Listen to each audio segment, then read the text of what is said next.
Let's get psycho, logical. Hey again, folks, welcome back. Time to continue our discussion about schedules reinforcement and choice behavior. That last video wound up being way longer than I anticipated. So I'm going to see if I can do better this time and, hit the gas a little bit. So the topic of this video is choice behavior. And really what I want to introduce you to is something called matching and the matching law. It warrants a little discussion. It's been an interesting topic of discussion for people in the field of learning for some time. And the basic idea is that choices don't happen in a vacuum. Often, behavior doesn't happen in a vacuum. Often, there are choices that have to be made.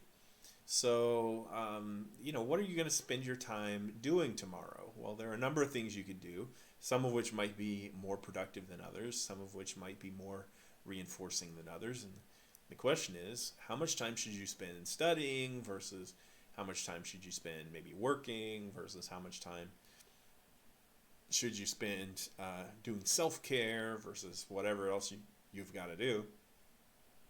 And how do you figure out what the optimal behavior is? And so that's what today is all about. So imagine that since we're going to try to study this in a laboratory setting, what you can do, a good starting place, is to imagine a scenario in which you've got let's say it's a Skinner box, and you have an animal in there. Let's do a rat, and the rat is going to be in there, and it has two levers, a left lever and a right lever, and it's going to make some number of lever presses, and the grand total is going to be 100% of their behavior happened on those two levers. The question is, how much behavior happened on the left lever compared to how much behavior happened on the right lever? So the grand total is the left plus right, and the percentage is, let's say for the left side, is the amount of time spent on the left side compared to the total number of rewards, or left plus right. So if we were to turn that into a little equation to describe how much time they spent, it might look something like this. So on the left side, we're going to take their behavior on the left, which I'm going to use a different pen. This one's a little bolder. I think it shows up better. Behavior on the left. It's a little BL divided by behavior on the left plus behavior on the right. Right? In other words, how much time they spent on the left relative to the total. And that gives me a percentage. So if they spent an equal amount of time on the left side and the right side, well, this number is going to be 50%. So let's say they made 10 responses on the left divided by the 10 responses on the left plus an equal number of responses on the right, so 10 plus 10. That's 10 over 20, which, if you simplify that down, is 1/2, which is the same as 0.5. So a perfectly equal distribution between two options would give you, if you plug numbers into this formula, the number of responses in, it would give you 50% responding on each side. So 0.5 is equal. On the other hand, if they were responding more on the left side than on the right side, then you would get a bigger number here, right? So for example, what if they made 20 responses on the left and only 10 on the right, that would give us 20 divided by 20 plus 10, which would equal 20 over 30, which is the same as 2/3. So that would be 0.667. So you would get a bigger number if they spent more time on the left than on the right. Likewise, if they spent more time on the right, you would get a smaller number. So this allows us to track how much behavior there is on a given side. But we could also look at the relative rate of reinforcement on each side. So we could do a similar kind of thing here. We could do rate, there's a lowercase r on the left. So then this is the number of reinforcers on the left. Divided by the total. The rate on the left, reinforcers on the left plus the reinforcers on the right. And that will give us a total percentage of rewards that they got on the left. Okay.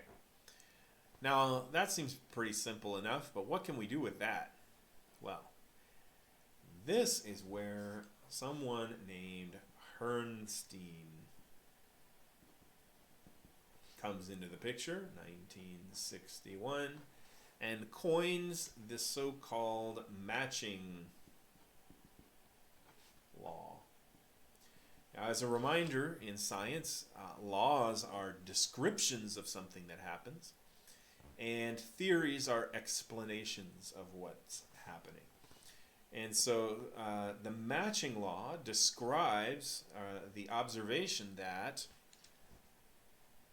what Herrnstein noticed is that the number of the behavior, let's say directed at the left lever, right? So that's our BL plus. So we have BL divided by BL plus BR. So this is the behavior side, equals the reinforcement on the left side divided by the reinforcement on the left plus reinforcement on the right. In other words, the percentage of behavior on one side tends to match the number of reinforcers that you get on one side. Right? And so the way Herrnstein went about this is he said, let me give a bunch of different VI schedules, variable interval schedules, at the same time. So you have a pigeon or a rat that has one side, let's say it's a VI, you got two, let's give two levers.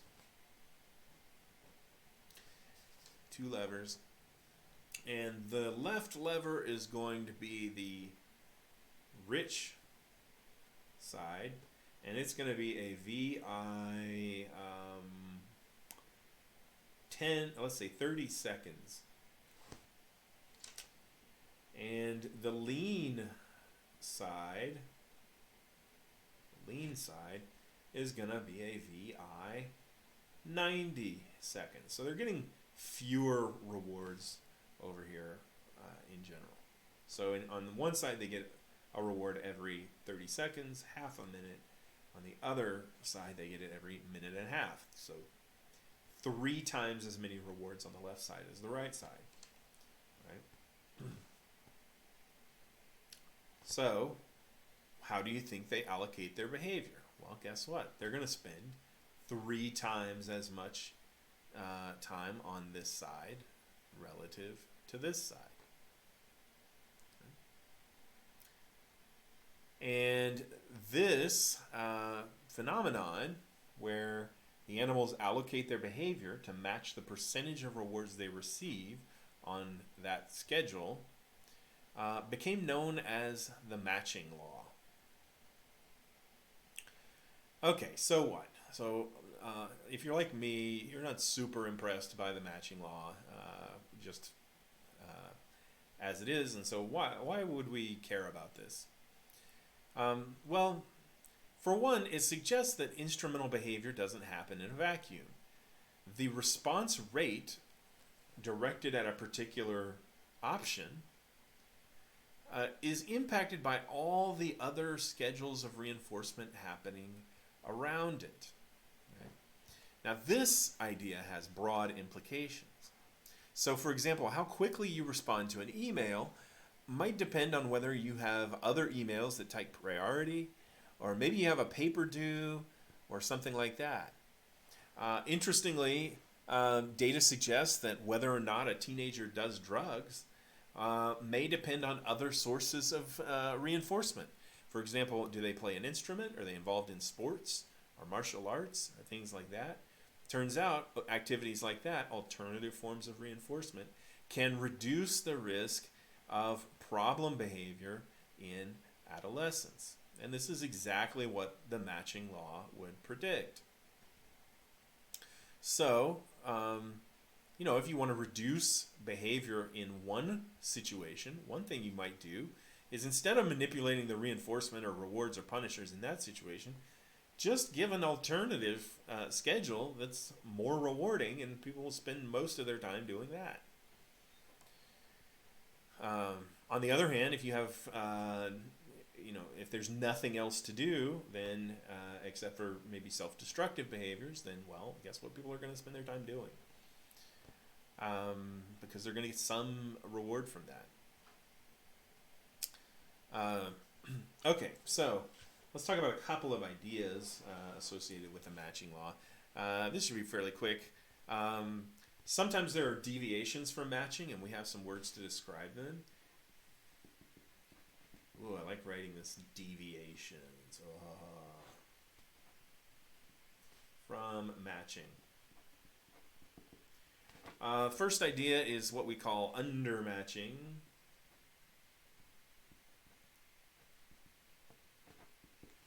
This undermatching is when options are treated more equal than they should be.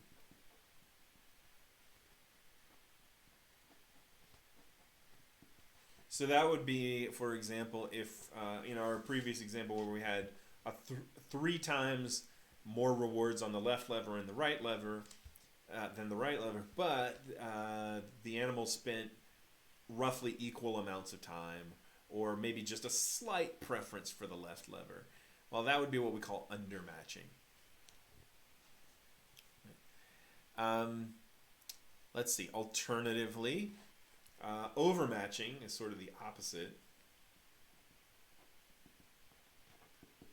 where they're treated less equal than they should be.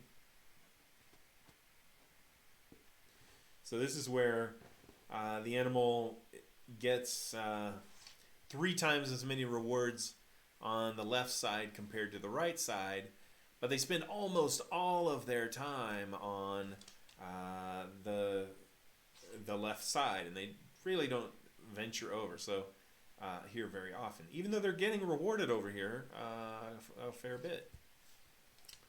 So that would be overmatching.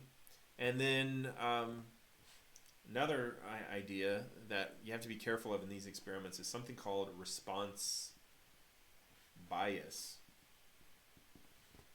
And response bias is when one side is more attractive than the other, and that sort of shifts the behavior in that direction, right? And it doesn't necessarily have to do with the schedule per se, but there's something else about the situation that makes that side more appealing, right? So imagine that it's easier to push the left lever, right? You might get a bias in that direction. That might result in some overmatching in this case. Or if the right lever was easier to press, then you might find undermatching because there's a response bias. That's when one side is more attractive than the other for some reason, and that causes a shift in behavior in that direction. Another example might be maybe there's a preferred reward on the left side and a boring reward on the right side. That's going to shift. That's going to create a response bias and probably generate either overmatching or undermatching depending on what side it's on.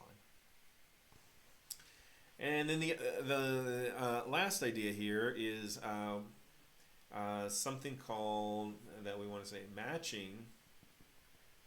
Again, we're trying to figure out optimal behavior, and in many cases, matching is a case of maximizing. Right? So if you think about it from the point of view of the organism, the goal is just to get as many reinforcers as possible. If you're on a ratio schedule, well, matching doesn't work so well, right? So if I could, let's see, let me come up with an example. If I could make, let's say I'm making buttons for a fundraiser, and a pink button sells for $5, and they sell pretty well. And I could make 5 blue buttons, and they sell for $1 a piece. So either way, I'm going to make $5. But in one case, I only have to make 1 pink button, or I might have to make 5 blue buttons. Well, if that's the case, then I'm never going to get to that 5th blue button, because I'm just going to keep making pink buttons over and over again, right? Because I'm getting more rewards for the pink buttons than I am for the blue buttons. So even though I might, if I ventured over there occasionally, I might be able to get a blue button, money for rewards for a blue button, same amount of reward. It's just not worth it. So on a ratio schedule, it doesn't make sense to spend any time on the alternative. And so what I do is I maximize. I just spend all of my time on the richest side. Now in an interval schedule, that's a little different, because you have to wait the interval, and then the feeder is armed, and then the next response gives you the reward. So that's sort of like putting 2 fishing poles in the water. Then it makes sense, right? Pay attention to both those poles. Then you're matching. You're spinning. If one type of bait is catching more fish than another, you might still use the other one on the other pole, trying to get a different kind of fish or something. But you're going to wind up spending more time on the side that has the most rewards. So maximizing is kind of an idea that's sometimes matching becomes maximizing. And if you're spending all your time on one side or the other, then you're going to get all your rewards on that side. And so you're still matching, but you're not balancing between the 2 possible rewards that you might get. Okay, so let's move on to some theories of matching. And these are going to fall into 2 categories. One category is, like we said last time, we've got what we call molar theories. Remember, the matching law is a description. That description is in want of explanation. So we need theories to explain what's going on in matching, right? So if anybody ever tells you the law and a theory is just a law is just a theory that's been proven or something like that, that's not what it is. A law is a description. The theory explains the law. So we've got some theories of matching that I want to walk you through, which may be right, may be wrong. Some may be right in some situations and may be wrong in others. But I want you to get your juices flowing about these different ideas. Okay, so we've got molar theories of matching.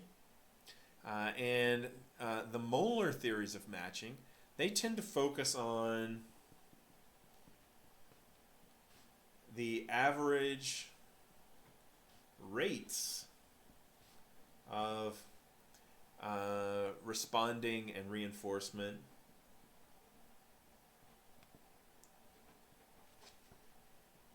across the session.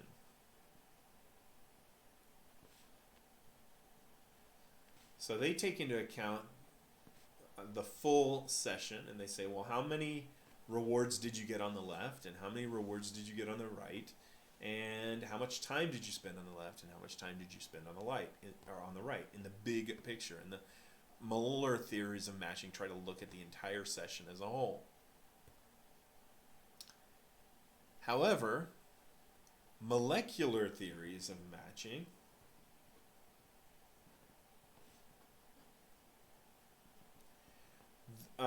those are focused on what's happening at any given exact moment in time.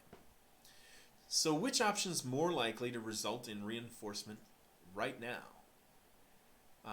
For example, if I'm at side A, should I stay or should I switch to get the highest probability of rewards?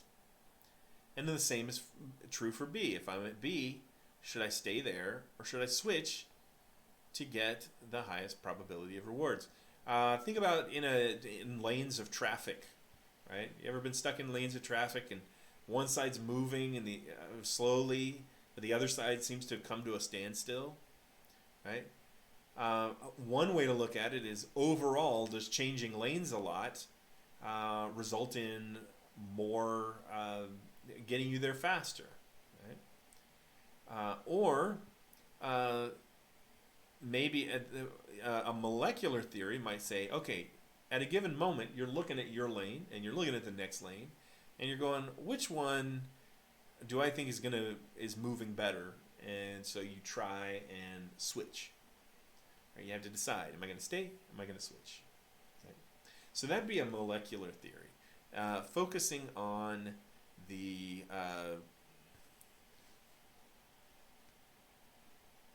most likely to give reinforcement right now. And so continuously throughout the session, in this case our animal is deciding whether or not, okay, am I getting a decent number of rewards over here, or should I switch and go to the other side and see if there's some rewards there.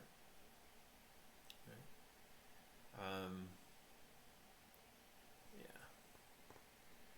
Okay, so let's look at a couple, something called molar maximizing.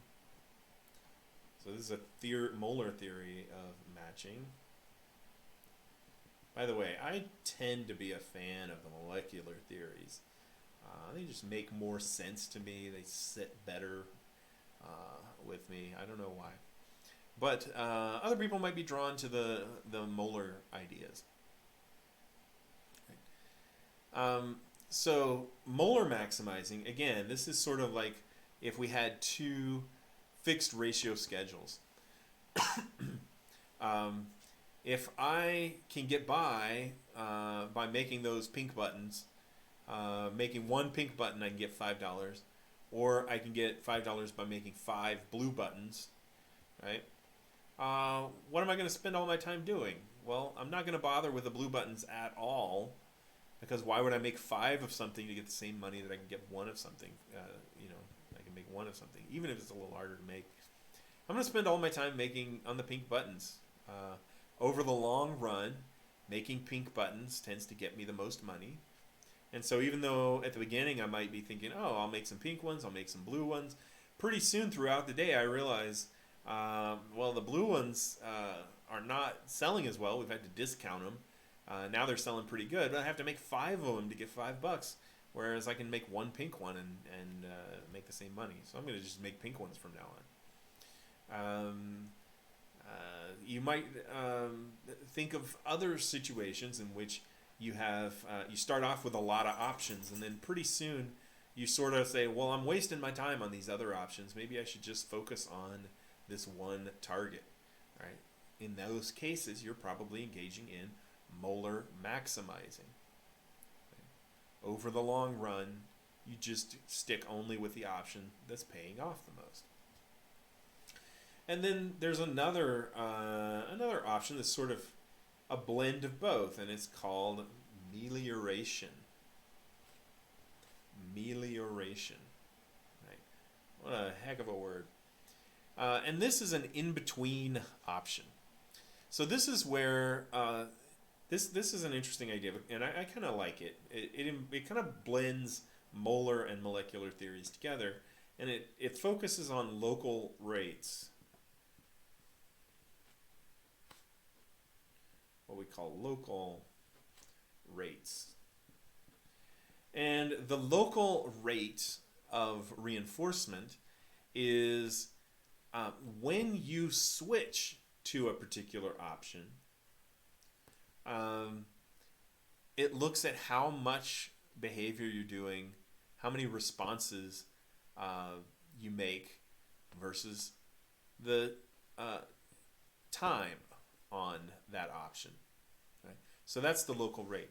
So let's say I'm a rat in a box, and I switch over to the left lever, and that starts a timer, and I'm making responses on that left lever, but meanwhile that timer is ticking down, and that's giving me the local rate. The more time I spend on that option, the more its local rate changes. Its local rate is going to get smaller and smaller or smaller.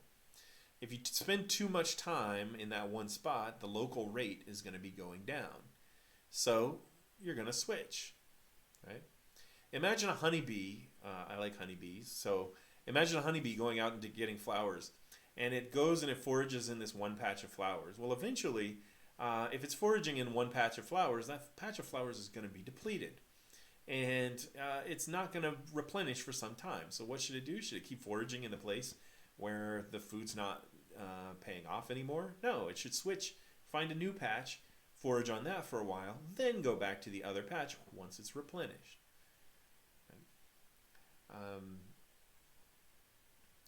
So the idea is that happens over and over. As the local rates go down, you switch sides. So you're in one spot, and it's paying off, and then the more time you spend there, the less valuable it is. And so you say, I'm going to try my luck somewhere else, right? Here we go fishing again, right? You're in one fishing hole, you switch to another, and you try that one for a while, and it's pretty good at first, but then the more time you spend there, that local rate goes down. Then you switch back. And the end result is eventually the rate at which you're switching winds up creating the matching over the whole session, because you keep switching back and forth until the local rates are the same. Once one of them starts to be bad, you switch. And then when that one starts to be bad, you switch back. Right? And that results in the matching over the long term. So that's the idea of melioration. And I find that one kind of interesting. Okay, so that was a little bit better, talking about choice behavior and the matching law and some of the basic ideas behind the matching law, and the idea that behavior doesn't happen in a vacuum, that anything you do is a matter of comparing about what the best options are for reinforcement in any given situation. All right, and then that wraps that one up. In the next video, we will be talking about, let me see, this is kind of a cool one, the idea of what we call delay discounting. And we're going to talk about what happens when you have limited choices and opportunity costs. All right, so I will see you next time.